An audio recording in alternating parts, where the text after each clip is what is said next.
Намайг Нямжвын Номон Эрдэнэ гэдэг. Наран Туяа гэдэг. 49 настай. Нэг хүүтэй, нэг сайхан хүүтэй, нэг сайхан бэр охинтой. Ерөөсөө л хөөрлийн сэтгэлээр хоёр найзтайгаа яриад нэг нь одоо гадагшаа явах гэж байна. Хоёлоо явъя гэхэд нөгөө тэгвэл уруулаа явъя гэж ерөөсөө тэг харанхгүй одоо тэгэл шийдэл гарцсан. Анх бол яг хүн бол мэдээж нутгаас хойсон ямар л ойлгүй байв гэж тийм ээ. Мэдээж санагалцах юм их байна. Бодох юм их байна. Энд ирээд бас бухимдагч юм их байна тийм үү. Та нар нийгэм шиг үз. Нийгэмд нь ороод үз. Хөлөө тавиад үз тэ.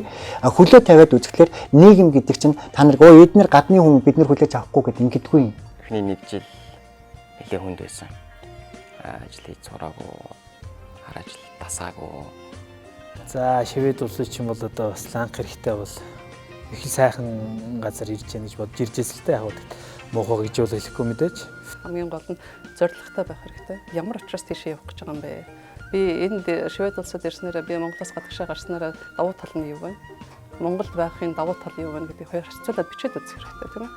Монголчууд ямар юм их асуудаг гэхээр зэрэг одоо манай Монгол аав маань ч юм уу ээж ч юм уу айлс ах ихч маань илгэний хавдартай шивэдэд авчирж имчлүүлүүл яах вэ? Монгол хүмүүс бол шүү дээ хаач хөрвж чаддаг бахархмаар сайхан хүмүүс.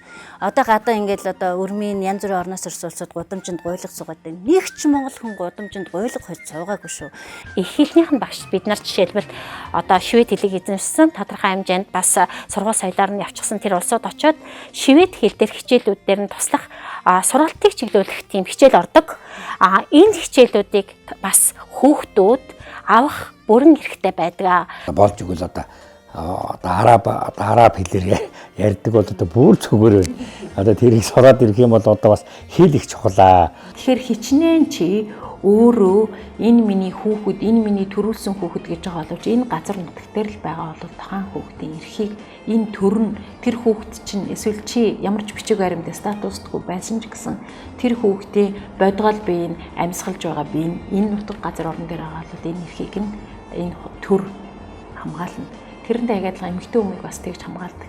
Ансганд торсон нулимсаа цээжин цаанаа нууж алс холын газраас баяр гуньга тэсэр алтан игшгээрээ биднийхээ заяаг төссөн амин хайрын Монголдоо яаран яарсаар бид эргэж очноо.